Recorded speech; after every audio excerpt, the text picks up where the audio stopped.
Njagala nnyo okusoma endowooza z'omuntu naddala nga ayogedde ebimuli ku mutima otandika okutegeera ebintu ebimu. Naye Kabanda, David Kabanda, oluvannyuma lw'okuwummuzibwa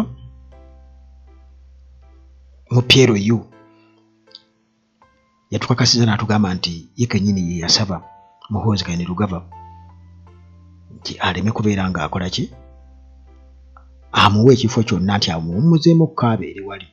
Naye bw'abadde ayogera ku mikutu egy'enjawulo alina byayogedde ebiyitidde ebitasanyusizza bantu, nze nnonzeemu ebyo byokka byokka byendaba nti byamakulu naddala ku mbeera gye yali badde oba oli awo agamba bakama be ne bakama bo babi baali badde bawulya ne bagamba wabula ono alinawo point wano, alinawo point. Era kinnyongedde okutegeera nti no abantu bano babeera balaba ebintu bino naye simanyi lwaki balowooza tebisobola kutuukirira ku bo. Kuba David Kabanda nga bwe nkutegeezeza nti ngenze ntemamuko ku interviews z'akoze nentemamuko ebyo byendowooza nti byamakulu nga ayogera ku Idi Amin butya bwe yalina omutima ogulumirira eggwanga. Bano abasajja ekyabalimu okukola nti Idi Amin kye yataakiriza nti olutalo lume kubeera nga lwonoona ebintu by'abantu, Museveni ye yakola buli kimu. Ebizimbe Kampala, Museveni bagamba nti okuva mu buyinza waakiri Kampala bamwokya ne bamuteeka ku ttaka, Museveni asobola okukikkiriza naye nga tavudde mu buyinza. Asobola okukikkiriza Museveni waakiri ateeka eggwanga mu lutalo abantu ne bafa naye nga tavudde mu buyinza. Ekyo bakisobolera ddala okukikola, ekyo Idi Amin yakigaana. Era ne Kabanda agamba nti yandibadde nga Idi Amin kye yalironzeewo okukola lwankubadde ye alowooza nti waliwo ekiseera ekijja mu maaso kwegamba Muhoozi ng'atuuse mu buyinza, kwegamba alinga atuteeka mu ssenga avuddemu ngazzeemu, naye ate narrativu ye badde ntuufu era nga bakama be baali badde bagirabirako. Kati sooka obulirize obutambi buno obwa David Kabanda nga ayogera ku nsonga ezo. Buwulirize bulungi nnyo nti ebigambo ebyo simanyi oba tabikoppa teyeekoppa. Bwe butajja liiso ku mupiira ebwo obeera mu kisaawe, tojja liiso ku mupiira era ne bwe guyita gwe sigala ng'ogutunuulira, n'anajja ogukasuka tomutunuulira, gwe tunuulira mu ki? Mupiira. Nze Kabanda sijja liiso ku mupiira mu byobufuzi byange. Nsobola okusaba ne ŋŋamba nti kooki nyinayo, omanyi waliwo emipiira egy'enjawulo, kooki tuyinayo Champions League ate oli mukunzanyisa Carabao, bagita batya mu ab'emipiira yeeyo Carabao. Nze mbadde nsaba engeri gye nzannyemu eddakiika 2 mpumulemu ninde Champions League, kubanga ngenda okufunira yinjale mu Carabao. We naatuukira okuzannya Champions League ng'okugulu bakukola ki? Bakumenya dda, kubanga waliwo ekisajja kiri mu tiimu eri kyo kintagetinze kigamba ono singa tumumenya okugulu eno tiimu ebeera ekoze eki? Ebeera ewedde. Kati nze mbitunulira ebisajja ebyagala okumenya amagulu binemese Carabao, binemese Champions League.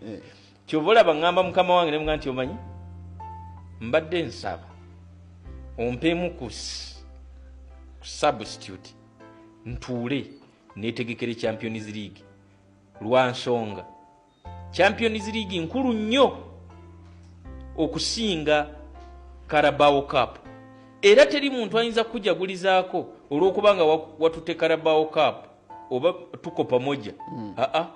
Omuntu alina kujagulizaako nga mwe muwangudde so singa abalala be bawangudde.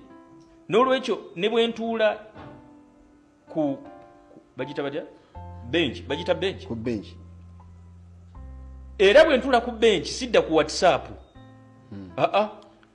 Nsigala era owe madudu. President Moi mu 2022 yali akyayagala okusigala nga president. nene bamugamba olw'obulungi bwa Kenya singa onoosigala nga gwe president abantu bagenda kwetta beemalewo yakkiriza n'asayininga endagaano n'ava ku bwa president Kibaki bamuwangula mu 2007 yawangulwa Raila Odinga omugenzi naye bwe yalemerako ne yeewaŋŋamya ku bukulembeze omanyi abantu abaafa e Kenya bangi nekireetera n'okukola constitution endala naawe obuvumu n'obuzira ate buyinza okukuleetera okutuusa ekitundu ky'okulembera mu katyabaga. Idi Amin yagamba singa nalemerako Kampala nandigiresenga Muyonga. Kyogamba nti Gaddafi eyalemerako Libya nefuuka Muyonga ye muzira. Ogamba mu Katuliki? Ngamba mu Katuliki. Nti obutiitizi nti eggwanga oyinza odisuulawo. Kati okulivaako ne lisigala nga byotaddewo biri bulungi tewali kibimenye n'okuliremerako bakuggyeko olw'empaka kubanga baba baagala entebe yo ne bye wazimba bife kyekisinga. Nze nno ndowooza mu kifo ky'okubeera nga Gaddafi wakiri mbeera nga Idi Amin nziruka n'engenda n'ekibuga Kampala n'enkireka nga kiyimiridde. Kati eyo conference center yandibadde weeri emundu singa yaseka nga Idi Amin tagenze singa ne byeyazimba byonna babiteeka ku ttaka. Masaka omanyi nti yakaddawo kubanga resistance yali ekyagenda maaso ey'emmundu sabasaba ng'ekuba nga gavumenti ekyalemeddewo naye singa bwe bayingira mbalala bwe bati Idi Amin yalangirira ne Masaka yandibadde teggwawo. Okay. Ali waswa w'embalala nze mwennyini nze neesabidde mukama wange okuba nga ndika ebbali abannaffe abalala bagira batambuza obuvunaanyizibwa buno.